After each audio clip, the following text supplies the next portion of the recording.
Hello and welcome to History classes. This is class 9 SEBA Geography textbook and we are doing chapter number 2 Atmosphere, Structure, Air Pressure and Wind System. Today we will be studying about secondary air circulation. We have already learned about permanent or planetary air circulation. इनका video already uploaded है. You can go and check it out. So let us begin today's chapter. So secondary air circulation नाम से ही पता चलता है that it is not permanent in nature. It brings about a significant weather change area in the area and ये permanent नहीं होते हैं, ये हर समय के लिए नहीं होते हैं और ये localized होते हैं.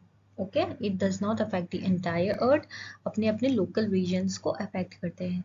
So secondary air circulations में important wind system है cyclone, anticyclone, air mass, front, monsoon and local winds जिसके बारे में हम आगे पढ़ेंगे. Okay, and they make the atmospheric condition very unstable, मतलब वेदर चेंजेस लाते हैं जैसे कि हैवी रेनफॉल या very fierce winds. Okay, flood भी ला सकते हैं एक्सेट्रा. सबसे पहले है air mass. So air mass is nothing but a immense body of air, a large volume of air and वो बहुत डिस्टेंस तक फैला हुआ होता है. ओके, और बहुत लार्ज एरिया कवर करता है but it is localised also. It is different in the earth के रीजन में. डिफरेंट डिफरेंट पॉकेट्स होते हैं एयर मास के and it can be due to the variation in the land surface. So we know that पूरे अर्थ अगर हम घूमेंगे तो हमें अलग अलग लैंड फॉर्म्स मिलेंगे, अलग अलग क्लाइमेटिक कंडीशंस मिलेंगे. ओके, एंड जिसकी वजह से क्या होता है, लैंड सरफेस का जो टेम्परेचर है, ह्यूमिडिटी है, प्रेशर है, वो भी अलग होता है. सो जब बहुत टाइम तक एक रीजन में एक एयर रहती है और वहाँ का वेदर उतना चेंज नहीं हो रहा है, बहुत ही स्टेबल कंडीशन है. सो एयर क्या करती है, जो अपने लैंड जिस लैंड सरफेस के ऊपर वो है उसका कैरेक्टरिस्टिक्स ले लेती है. सपोज अगर वो लैंड बहुत ही गर्म है, हॉट है, तो एयर भी क्या हो जाएगी, हॉट हो जाएगी. अगर सपोज वो पानी का रीजन है, ओशंस है, तो उसमें नमी ज़्यादा होगी तो एयर में भी नमी बहुत आ जाएगी, यानी कि ह्यूमिडिटी आ जाएगी. अगर वो थोड़ी ठंडी हो जाएगी, हैवी हो जाएगी. तो ऐसे ऐसे एयर मास फॉर्म होता है अलग अलग रीजन में अर्थ के और वो बहुत टाइम तक रहते हैं. Suppose this is earth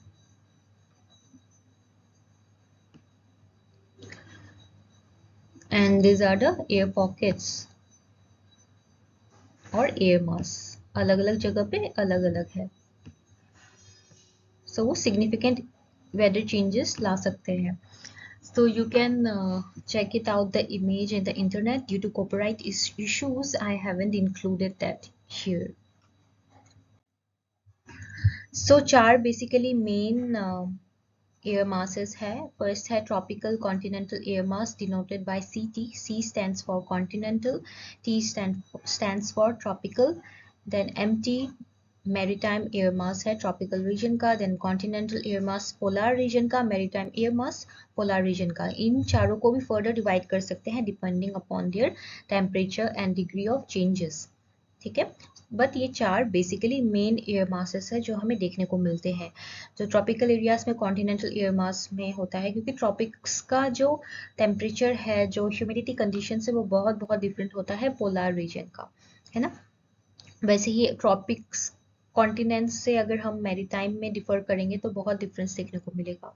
continental is land area where is maritime area is basically oceans and seas. Obviously जहाँ पे पानी होगी तो ह्यूमिडिटी भी ज़्यादा होगी, है ना, एयर मॉइस्चर ज़्यादा होगा, तो जिसकी वजह से एयर मास का डिफरेंस आ जाता है. Now we study about front. So जब सब एक से एक रिलेटेड है, we will see now. Okay, तो जब दो डिफरेंट एयर मास जो बहुत ही अलग है एक दूसरे से, ओके, मेल नहीं खाते हैं, वो दोनों आमने सामने आ जाते हैं, तब फ्रंट क्रिएट होता है और उस फ्रंट रीजन में बहुत ही वेदर चेंजेस लाते हैं वो लोग. सो सपोज डायग्राम से अगर डिनोट करना हो, so suppose this is one air mass which is colder and this is one air mass which is very very, या फिर little warmer than the former air mass. So जो ये area है बीच का, ये इसमें क्या हो जाता है, फ्रंट डेवलप हो जाता है एक, इसको ही बोलते हैं एयर फ्रंट। और इस रीजन में ही बहुत ज़्यादा क्या होता है, एक अनस्टेबल वेदर कंडीशन क्रिएट हो जाता है। और ये फ्रंट तभी क्रिएट हो सकते हैं जब ये दोनों अलग अलग एयर मास कन्वर्ज हो रहे हो, एक दूसरे की तरफ मूव कर रहे हो, अट्रैक्ट हो रहे हो। सो चार तरीके के बेसिकली फ्रंट्स है, cold front, warm front, stationary front and occluded front. Cold front में क्या होता है, जब कोल्ड एयर मास एक वार्म एयर मास को शिफ्ट कर देती है, उसमें पावर ज़्यादा होता है। तो वार्म फ्रंट में क्या होता है, जब warm front shifts the cold front, तो पावर किसके पास आ गया, वो वार्म फ्रंट के पास। स्टेशनरी फ्रंट में है, कोई भी फ्रंट जो है, कोई भी एयर मास एक दूसरे को शिफ्ट नहीं कर रहे हैं। और ऑक्लूडेड फ्रंट में क्या होता है, मिक्स होके एक नया ही फ्रंट क्रिएट होता है, तब उसको ऑक्लूडेड फ्रंट बोलते हैं। Okay, then cyclones. Cyclones are very important. You might have heard about cyclones time to time in the news. Okay, basically Odisha के कोस्ट पे ज़्यादातर हिट करता है साइक्लोन, या फिर कभी कभी वेस्ट बंगाल में भी, and sometimes in Gujarat and Mumbai also. So cyclones दो तरीके के होते हैं, एक तो ट्रॉपिकल साइक्लोन होता है और एक एक्स्ट्रा ट्रॉपिकल साइक्लोन होता है, या फिर mid latitude. Tropical cyclones basically Asian countries में, you know the tropics, I have already shown you what are the tropic region and what are the mid latitude region, so you must be aware of that. So India को basically कौन सा cyclones hit करता है, tropical cyclones. Okay, तो wind का nature हमने, या फिर एयर का nature we have already know that, अगर एयर गर्म हो जाती है तो वो ऊपर की तरफ राइज करती है, और उसका प्लेस कौन लेने आता है, ठंडी हवाएं।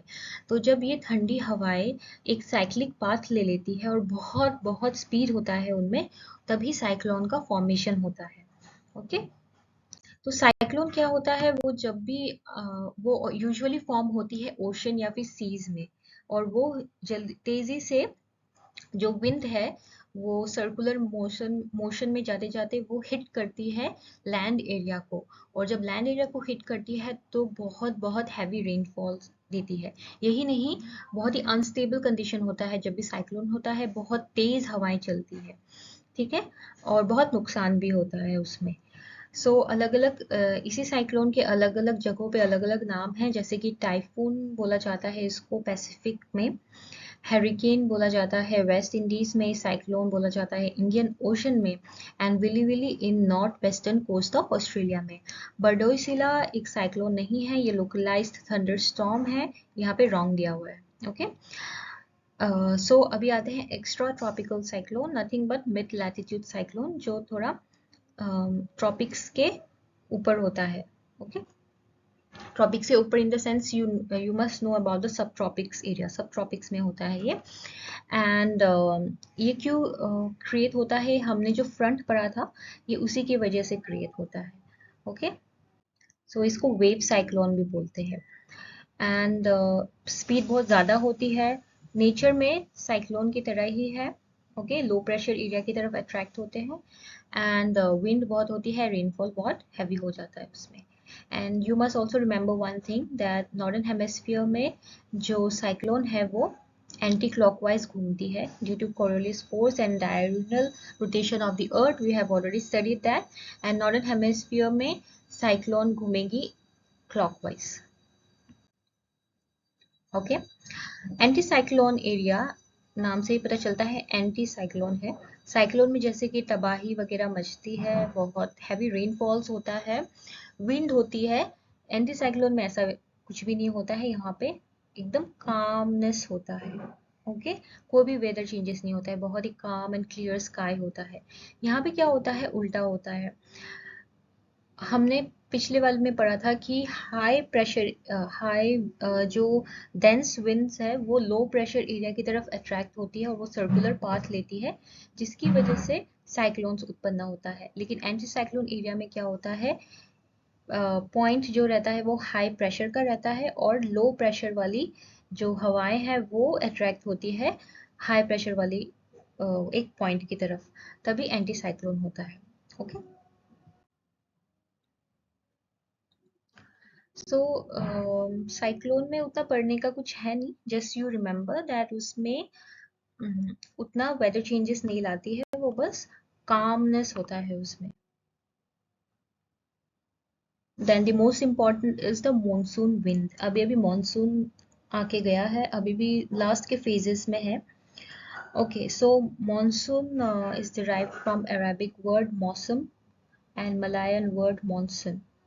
So it is a kind of a surface wind and उसका movement summer में अलग होता है और winter में अलग होता है.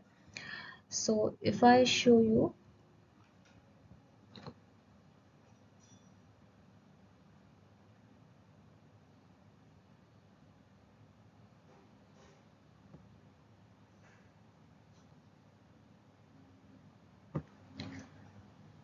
so we have here Arabian Sea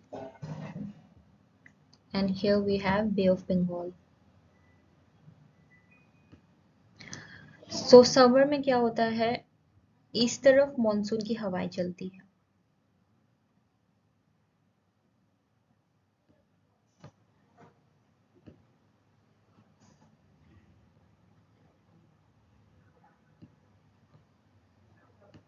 okay, और वो दे जाती है बारिश.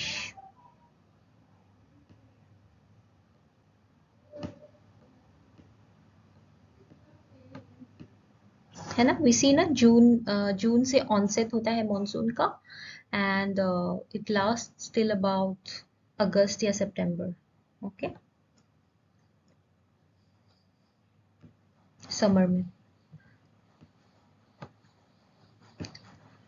तो विंड इस तरफ आ रही है, मतलब सीज या ओशन की तरफ से विंड लैंड की तरफ जा रही है, तो बहुत सारा मॉइस्चर लेके जाती है विंड, तो इसलिए बारिश हो जाती है. वैसे ही अभी क्या होगा, धीरे धीरे वी नो ना दैट अर्थ रिवॉल्यूशन भी करता है. अभी क्या होगा, विंड सिस्टम में चेंज आ जाएगा. जो विंड इस तरफ जा रही थी वो अभी यहाँ से जाएगी वापस बे ऑफ बंगाल की तरफ या फिर अरेबियन सी की तरफ. उल्टा हो जाता है उसका, अभी उल्टा हो जाएगा. अक्टूबर से you can say it will start. दिसंबर वगैरह के महीने में वी सी ना that we don't see any rainfall. Okay, बहुत कम रेनफॉल देखने को मिलता है बेसिकली नॉर्थ ईस्टर्न रीजन में, और केरला के रीजन में ज़्यादा मानसून का प्रभाव देखा जाता है. सो जब ये विंड ऐसे घूम जाती है विंटर के टाइम पे, तो you will see that winters में चेन्नई या फिर तमिलनाडु में बारिश होती है. That is nothing but monsoon के कारण. बहुत कम बारिश होती है, ज़्यादा नहीं होती है, क्योंकि लैंड से आ रही है ना वापस, तो उतना मॉइस्चर नहीं मिलता है. So this is what monsoon wind is. Okay, और मानसून विंड में एक और बात होती है, थंडर स्टॉर्म्स देखने को मिलता है. आप लोगों ने विटनेस किया होगा आसाम में बोडोशिला, पहले आता है बोडोशिला, लेकिन बहुत thunder storms, heavy rainfall in the evening times. ठीक है, बादलों का गर्जन भी होता है बहुत. So that is nothing but monsoon. And ये बहुत ही इम्पोर्टेंट है इंडिया के लिए, बिकॉज क्रॉप्स वगैरह उगाने के लिए मानसून की जो बारिश है वो बहुत काम आती है. And it is a unique feature monsoon. And local winds है कुछ, land breeze and the sea breeze. Okay, so land surface जो है वो बहुत ही quickly heat up हो जाता है डे टाइम में. वही पानी को थोड़ा टाइम लगता है हीट अप होने में. सो यहाँ पे हवा क्या हो गई, गर्म हो गई, वो ऊपर की तरफ उठ जाएगी. सो अभी इसका प्लेस कौन लेगा, सी की तरफ या फिर वाटर बॉडी की तरफ से आने वाली ठंडी हवाएं. तो अगर आप कोस्टल रीजन में हो, यहाँ पे डे के टाइम पे you will feel a beautiful breeze. Okay, उसको ही बोलते हैं अभी सी ब्रीज, क्योंकि सी तरफ से आ रही है. वही नाइट टाइम में क्या हो जाएगा, लैंड क्विकली कूल्स डाउन और पानी क्या हो रहा है, थोड़ा गर्म हो गया. अभी पानी से निकलेगी हॉट एयर ओके, पानी के ऊपर की जो हवाएं हैं वो हो जाएंगी हॉट, एंड लैंड की तरफ से जो कोल्ड विंड्स है वो सी की तरफ जाएंगी, तो ये बन जाएगा अभी land breeze. So let us study about mountain and valley wind. So this is also one of the local wind system.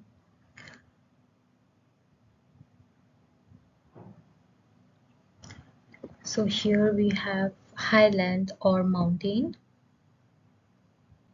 and below we have plain land or valley. Okay, so in the daytime, during the daytime,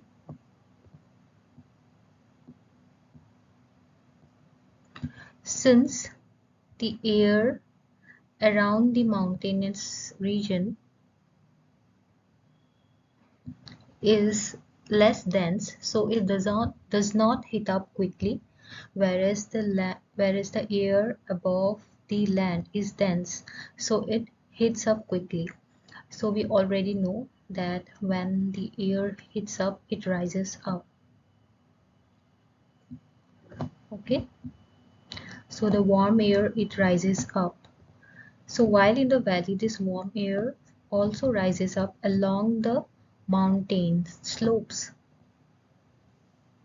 and then here originates a breeze, okay, in the mountain slopes from the valley.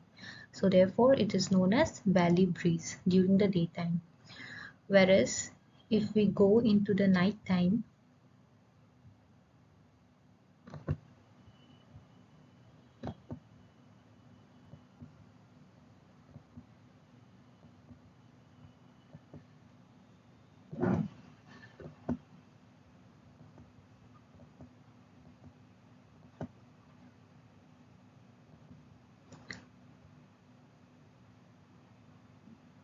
so it's a night time. Okay, so in the night time we see that mountains or highlands, वहाँ का air और ज़्यादा cold और dense हो जाता है.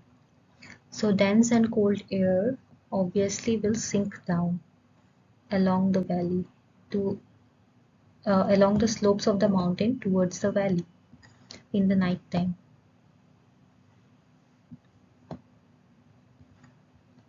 So अब जो ब्रीज माउंटेन की तरफ से वैली में जा रही है उसको बोलेंगे माउंटेन ब्रीज या फिर mountain wind. So that was it all about mountain and valley wind. Okay. Now let us study about some of the other local winds around the world. They are Chinook, Fohn, Sirocco, Mistral, Lu. Okay. So these are local winds and these are non-permanent. Okay. So here is a diagram I have taken from the web. Okay. So the competitionworld.com, you can go and check it out. So first wind we talk about is the Chinook wind. So Rockies, यहाँ पे mountains होते हैं, mountain chains है in the North America, basically USA में. Okay, so यहाँ से okay, इस oceanic region से एक wind, warm and wet wind towards the Rockies आती है, उसको Chinook बोलते हैं. Alright. अब यूरोप में देखेंगे एक विंड है फॉन. ओके, एंड ये it is basically also warm wind and wet होती है, और वो इस तरफ जा रही है, यानी कि जो सी एरिया है या फिर कि वाटर बॉडी एरिया है वहाँ से ये यूरोप की तरफ जा रही है एल्प्स में. यहाँ पे एल्प्स पहाड़ी होती है यूरोप में. सो वहाँ की तरफ जो हवा जा रही है उसको फोन बोलते हैं. एंड बेसिकली जब एक्स्ट्रा ट्रॉपिकल साइक्लोन के बारे में हमने जो पढ़ा था उसकी वजह से भी फोन काफ़ी अफेक्ट होती है एंड फोन बारिश लाती है. एंड फोन की वजह से क्या होता है, जब एल्प्स के माउंटेन्स या फिर जो वैलीज है वो बर्फ से ढके हुए होते हैं, फोन क्योंकि थोड़ी सी वार्म एयर है उन सब स्नो को पिघलाने में मदद करती है. ओके, एक और इम्पॉर्टेंट विंड है, लोकल विंड, वो है सिरोको। सो ऑब्वियसली ये नॉर्दर्न अफ्रीका में होती है। अफ्रीका का लार्ज पार्ट एक सहारा डेजर्ट है, तो यहाँ से बहुत ही गर्म ड्राई हवा उठती है और वो टूवर्ड्स नॉर्थ जाती है। तो सिरोको नियर द मोरक्को, यहाँ पे जगह है मोरक्को, ओके कंट्री, वहाँ पे जो हवा बहती है बहुत ही ड्राई एकदम हीट वाली हवा, उसको सिरोको कहते हैं। और इसी सिरोको को जब वो इजिप्ट में बहती है उसको बोलते हैं खमसिन, okay. And yeah, that was all about the other winds. So India में भी ऐसे ही गर्म हवा बहती है इंडिया में, near from the Thar desert, you know ना, Thar desert is situated in Rajasthan. So गर्मी के टाइम पे थार डेजर्ट से बहुत ही गर्म ड्राई हवा बहती है towards northern part of India, और उसे कहते हैं लू, okay. So that was all about it. जो जो आपकी बुक में मेंशन है विंड, उनके बारे में मैंने बता दिया। There are other winds as well, you can see, but for the time being you don't need those, okay. इसी के साथ एंड होता है chapter 2। Thank you and happy learning.